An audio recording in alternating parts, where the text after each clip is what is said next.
You're listening to the Served Up Show, a podcast that features inspiring beverage professionals and topic experts that share their passions through meaningful content.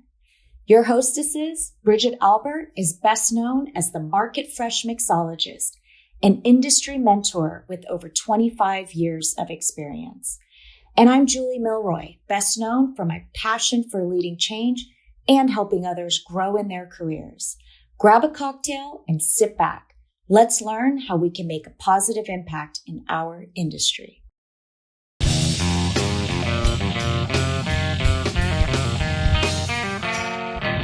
Hey y'all, it's Bridget here, and today we're going to dive into Jonathan Pogash's journey, uncovering the inspiration that fuels his boundless creativity, exploring the influential legacy of his father, and delving into the world of the Cocktail Guru podcast, an audio adventure that quenches your thirst for knowledge while stirring your passions for exceptional libations.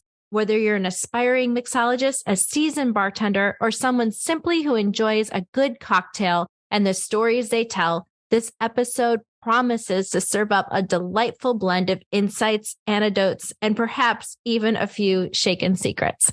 So sit back, relax, grab yourself a martini, and enjoy this episode.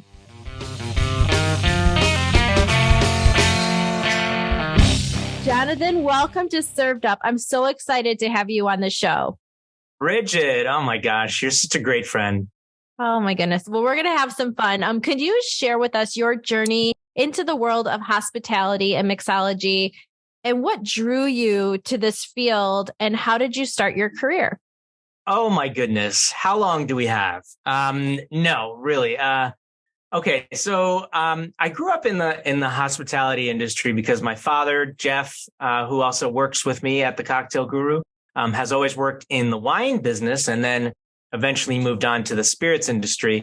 And so when I told my parents that I wanted to be an actor in New York, they said, you should try to get a job in a restaurant and in a bar eventually. And so my dad was able to introduce me to Gary Regan, rest his soul, an amazing mentor of mine. And I took a couple of his classes he used to do in upstate New York called Cocktails in the Country. And that inspired me and gave me confidence to move to New York. I was auditioning for things here and there, and I got a job as a bar back. That was my first job at the Russian Tea Room. And I eventually moved up to be a lunchtime bartender because someone missed their shift, as that happens all the time. And then started working dinner time and then moved on to a bunch of other places throughout New York City the next 8 or 10 years and worked with Albert Trummer at Town Restaurant at the Chambers Hotel and worked with Julie Reiner at Flatiron Lounge. And then started consulting on my own places that people were asking me to help out with. So a group called Hospitality Holdings in New York City hired me to consult on 6 of their properties. And that's kind of when I thought, well, maybe I could make a little career out of this consulting thing. And I created the Cocktail Guru in 2006. Eventually moved out of New York because we wanted to start a family, my wife and I. And so we moved to Southeast Massachusetts. I expanded the business. It became national. And I was also asked to be the editor of the Mr. Boston Bartender's Guide 75th Anniversary Edition. That was in 2011. So that was a big deal.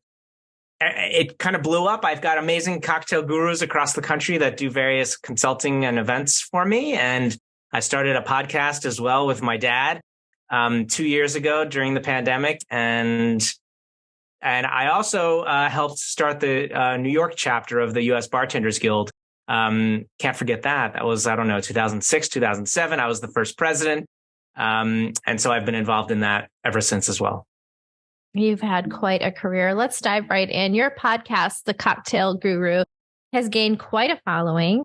Can you tell us really about the inspiration behind starting your podcast with your father and the themes that you like to explore? Yeah. Well, initially it was so that I could see my father more often. During the pandemic, we thought, well, we're separated. We can't really see each other. Let's try to do something where we can actually sit face to face. And so we came up with the plan, the idea. We reached out to a friend of ours, Philip Dobard, with the Museum of the American Cocktail, formerly, and now the Cocktail Collection and the Center for Culinary Culture. And they decided to produce our show. And we got all the equipment. We read up on it. We decided to work with a producer and an editor, had all the great people because we wouldn't be able to do it ourselves. And it kind of took off from there. And we thought, my father and I put our heads together and we thought, well, what's the concept? What's the theme? What kind of guests? And we just thought, people that we want to talk to that are in the hospitality industry or that are interested in food and drink, just for sort of, for the purposes of documentation and keeping it throughout history and having these conversations somewhere, to look back on. So we came up with some guest lists for our first season. And, first season we went out strong. We had Steve Olson, Dale DeGroff, Julie Reiner. We had a lot of the top brass. We had some chefs, Chef JJ Johnson, who's an amazing chef. And then season 2, we premiered with Kelsey Grammer, which was kind of a big deal. That was pretty random. I know we were like, well, what does he have to do with anything? But he has a beer brand that he started. So we talked about that. And then we've decided to end each season at Tales of the Cocktail with live recordings. And so we did that. And we just wrapped our second season, starting to plan for season 3. That is so wonderful. Can you share maybe a memorable moment or story from your podcasting journey that has just really stood out to you as particularly impactful or enlightening? Wow. We've had some funny moments. Actually, one of the most memorable was probably being able to sit down with Kelsey Grammer, because we've grown up watching him. And of course, he was on Cheers, the iconic TV show about a bar. And I just thought to myself, wow, this is a man that has so much to say, so many stories, has an amazing voice. And he bought this farm in upstate New York a few years ago, and he decided to build a brewery and make his own beer there. And after talking to him, I just thought, wow, I told him, I said, Kelsey, I want to go to your farm and I want to just sit around a campfire, drinking your beer and hearing you talk about stories about what you've been through. And that was just such a memorable experience to have someone like that to speak with. Yeah, that's super great. Innovation is really the hallmark of the beverage industry, right? How do you stay on the cutting edge of all the cocktail trends and techniques? And how are you incorporating them into your work? Yeah, well, I'm not behind the bar actively, so it is tough to kind of stay up on the trends that bars and bartenders. There are so many generations of bartenders coming up through the ranks. I have great people that I work with and that work for me, doing events and doing various things. And I tap into their connections and into their experiences to find out, what exactly is happening these days, what ingredients are fresh and hot and new, what places to go to. So I definitely rely on them. And the USBG also helps too, because they're a great resource to catch up on all of the trends, what's going on, and all of that. And other than that, I try to get out as much as I possibly can. I mean, having a family, it's just super tough to travel and to go out and to stay out late. So I've kind of toned it down quite a bit. But, when I do go out, I try to chat with people and read, I still read industry magazines, and I go online and I try to do as much research as I possibly can. But it is an ever-changing, ever-evolving industry with new innovation coming all the time, things going away, things coming back, celebrities getting involved, various, new distilleries popping up all the time, new cocktails. So it really is an exciting industry. And that's, I think, what keeps me going. Yeah, I can relate to everything that you're saying because, I believe like back in the day, probably around the time the two of us started our career, there wasn't like this thing called Google. No, like definitely everything not. just wasn't at your fingertips like it is today. And so thank goodness, you can stay hip to what's happening by the click of a button. Absolutely. It's insane. Yeah. Back in the early 2000s or the early aughts, is that what they say? Um, there wasn't any of it. And it was just good old fashioned trade magazines, going to places in person and speaking to people on the phone and all of that.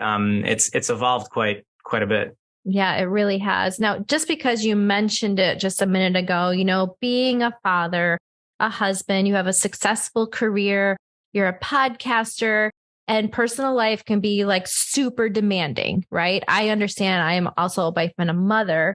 How do you manage your time, Jonathan, and maintain that sense of equilibrium the best that you can?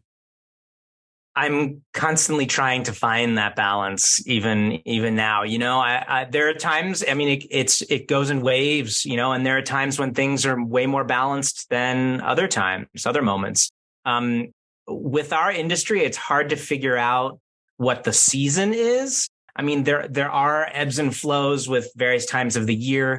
Things might be busier during the summer, busier, during the fall. But overall, I try to exercise. I've been trying to exercise more and take care of what I eat a little bit more and really try to be present when I am here and it's when I'm at home. And it's so hard. The phone that I carry with me all the time is like, it's glued to me and it's really hard for me to get away. And I have clients that reach out to me at all hours of the day and night and, different time zones. So, if anyone out there has the secret to it, I am open and willing to hear it. But I have an amazing family. My wife is amazing. And the kids are a handful, but they're kids, they're 10 and 12. It's just trying to find the peace and the harmony, which is, it's like trying to find nirvana, right? Right. It totally is. I don't believe in, balance when it comes to work life. I just don't believe in it. I do believe in satisfaction though, and being happy where you are in that moment, or at least very satisfied where you are in the moment. Because as a beverage professional, we get pulled in a million different directions. And there's always going to have, when you're pulled here, then over there, you're not giving. So it is really hard to do. So I totally feel you. So if any listener has that magic recipe, please call Jonathan or myself and let us know, because it is really hard. Please. And I don't know if this happens to you, but when I get back home from a conference or from something that I've been speaking at or teaching people, I've got all of this adrenaline and I've got all of this energy. And then when I come home, I'm like thrown back into it. And it's like a shock, right? It's a culture shock. And what I found is I try to take a day in between where either I will get back from my trip and I will not go home right away. And I will stay by the airport overnight or for a day so that I can kind of decompress a little bit and get back to reality and then go home. And hopefully I'm in a little bit of a better mindset at that point. But it's so hard to come down from that high. Yeah, it totally is. And I feel you. And it's so funny you say that, because when our daughter Paige was young, I used to do the same. Like when I would go to Tales of the Cocktail, I would always tag on an extra night just to stay in my hotel room and just binge watch TV, get some room service, just kind of gather myself, just because, you're working your ass off all week long. And you're right. But all that adrenaline, when it does crash and you've expended all your energy, it's a real thing that happens. So I love that you're taking care of yourself. You talked about exercise, you're trying to eat right, and you're doing all those great things. So, really amazing for you. I do want to talk a little bit more about your dad. Your father is definitely an icon in the beverage world. How was it growing up with such an influential figure that, shaped your approach to mixology and hospitality? Yeah, I mean, I didn't realize how big of a deal it was to have someone like him in my house, in our household, because, I would see him. He worked long hours. He would go into New York City almost every day, take the train in, and we lived in New Jersey. And he'd come home at dinner time, and he was fully immersed in his work as well as he is even today, just like me. So I see a lot of myself in him when it comes to work and work ethic. But I had all of these. I had so many different flavors going on at home. My mom is French Moroccan, so we had amazing North African kind of Jewish food.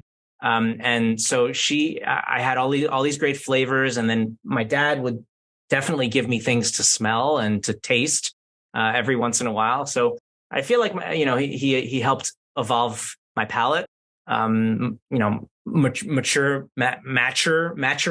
my palate. I don't know. And so it gave me a great basis for taste and flavors. So that was definitely a big thing. And then also for business ethic, and to see how that, and then also, Gary Regan also taught me about business ethic, and how to respond to emails and things like that, because I was starting to work for him as well during Cocktails in the Country. And I was starting to pitch sponsors for him. And so that helped my business quite a bit. Yeah, that's amazing. You're so lucky to have had Gary Regan as a mentor. I think that's really, really cool. Yeah. Let's just talk a little bit, because you mentioned flavors. And, for those aspiring bartenders who are out there, maybe being challenged with creating their first menu, can you talk about crafting a cocktail really as an art, where we're combining flavors, bringing in the aesthetics and the experience that we're trying to give to the guests? So, what is a solid creative process that you can share? Yeah, I mean, the creative process does vary, and it changes based on the project itself. So, for instance, I am working on two projects on the West Coast. One is kind of this nouveau California Mexican restaurant.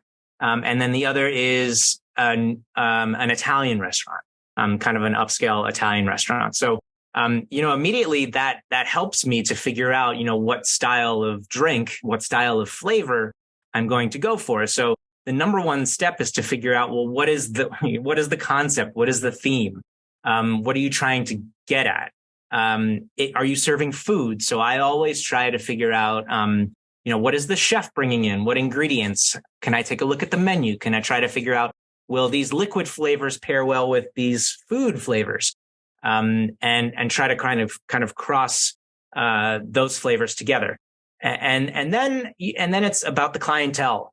Are you a very small city where everybody is driving everywhere? Or are you a big city where everybody takes public transportation? In which case, maybe your drinks could be a little higher in alcohol, because people aren't really driving home. And people's likes and dislikes vary so much, and you're never going to find a cocktail that every single person will like.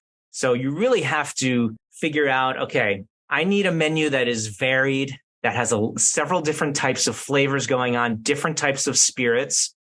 So I try to map out my cocktail menu as having at least one of almost every single base spirit category: vodka, gin, rum, tequila, whiskey, and then modify from there. So if it's a Mexican concept, I might have, more agave spirits on there, but I will also try to throw in maybe a Mexican rum cocktail, a vodka cocktail that might kind of please the masses, maybe a whiskey cocktail. And then for the Italian concept, Aperol spritzes. Let's do an Aperol spritz menu. It's the easiest drink to make in the entire world. Kind of fail-proof, but, it can be messed up. And espresso martinis, perfect. It's like huge these days. Margaritas for the, Mexican place. And then basically right from there, you've got your map. And you can then kind of figure out, okay, well now what about the trends? right? What are we seeing trend wise? What ingredients, what herbs, what flavors, what seasonality? Is this a location that has seasons or no? Is it the Northeast where you have four distinct seasons, or is it Florida or Arizona where it can get a little mushy there? So yeah, those are kind of the basic concepts behind mapping out your cocktail menu. That is some really, really good advice, because I think a lot of folks think that we just pull it out of the air when there's so much thought and care when you're crafting a cocktail menu, right? Yeah. I mean, AI cannot generate No, it cocktail can't. No, it cannot. Thank you very much. Yeah. Looking back on your journey, what accomplishments are you most proud of? And really, like, how have they contributed to your ongoing commitment to the beverage world? So I'm definitely proud of the fact that the Mr. Boston people asked me to do their newest edition in 2011. And the Mr. Boston Bartender's Guide, I have it right behind me. It's this red hardback iconic book that is behind almost every single bar and restaurant in the world. And they asked me to revise it. It had been revised earlier by Jim Meehan and Anthony Giglio. And so they handed the reins over to me, and it's the last edition ever to be in print. It's all digitized, and which is great. And it's a beautiful website that they have. But it was a huge honor. I mean, this is the book that I learned off of. That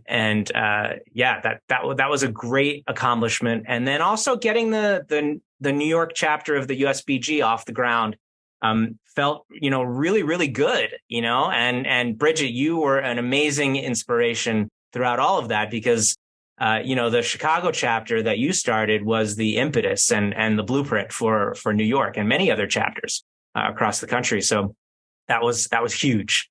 Can we just talk about the time, you know what I'm going to say, when I brought the bartenders from Chicago and you put on the most badass, wonderful, warming my heart from, I don't know, my toes to the tips of my head event. It was amazing.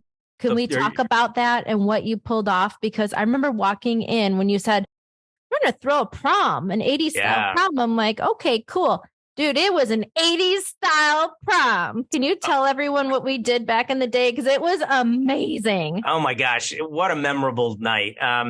So it took quite a bit of planning. I mean, first of all, you and I coordinated to try to get you all over here, and to get as many chapter members to fly for this event. We had this like old gymnasium that we rented out in Brooklyn, I think it was. And we had a photographer with like a cheesy 80s background to take, prom photos.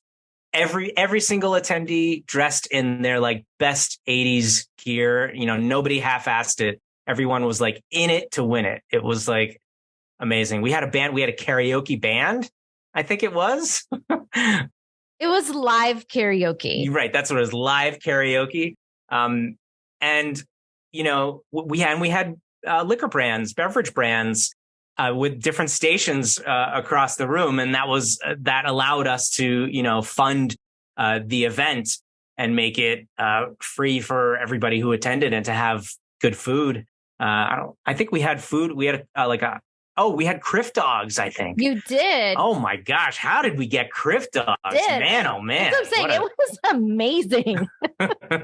I don't know how we did it. I know that our crew of USBG chapter members and board members, we really worked well together. We were in sync. I remember our good pal Abigail Golo helped quite a bit. I think she helped secure the band and the space, and she was really into it as well.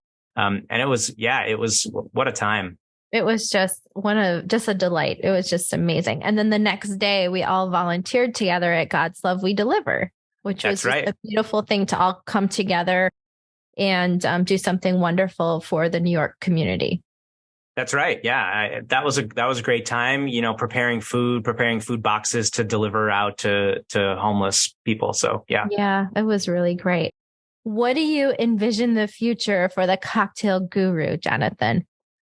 Yeah, well, So I've always been, I guess what you would call a hustler. So I'm always trying to figure out, what is next? What can I keep doing? What isn't really happening anymore? What can take its place? So, during the pandemic, virtual events were huge, as you can probably attest to. And our business at the Cocktail Guru grew by 300%. Wow. It was bonkers. And so that sustained us. Crazy. Now 300%. 300%. Wow. Yeah.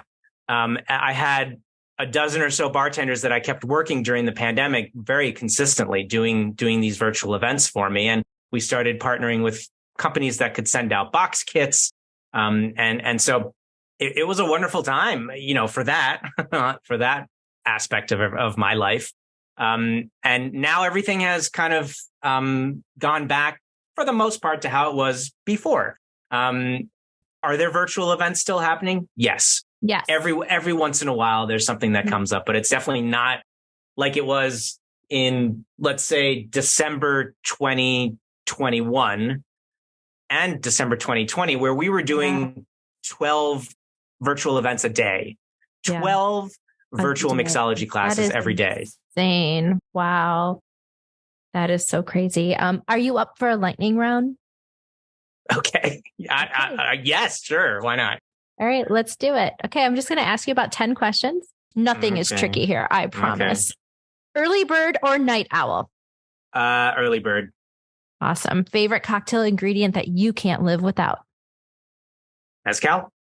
Ooh, that's a good one. Beach vacation or mountain retreat? Beach vacation. If you could have a drink with anyone, living or not, historical or not, who would it be? John Lennon. Ooh, that's a good one. It's a really good one. Do you like to shake or stir? Shake. And are you a fan of sweet or savory cocktails? I think I have more of a sweet tooth. What is your favorite drink to enjoy on a cozy night in? Well, a cozy night in, I would have to say a Negroni. Ooh, good one. One bartending trend that you are excited about that's happening right now? Wow. Not AI. I would say, the no and low scene has been going on for many, many years, and there's a lot that's out there now. But I think that there's still, there's still room for good quality, no alcohol products, maybe good quality, better quality RTDs, canned cocktails, bottled cocktails, and large format cocktails in a bottle could possibly be up there as well. Yeah, that's good answers.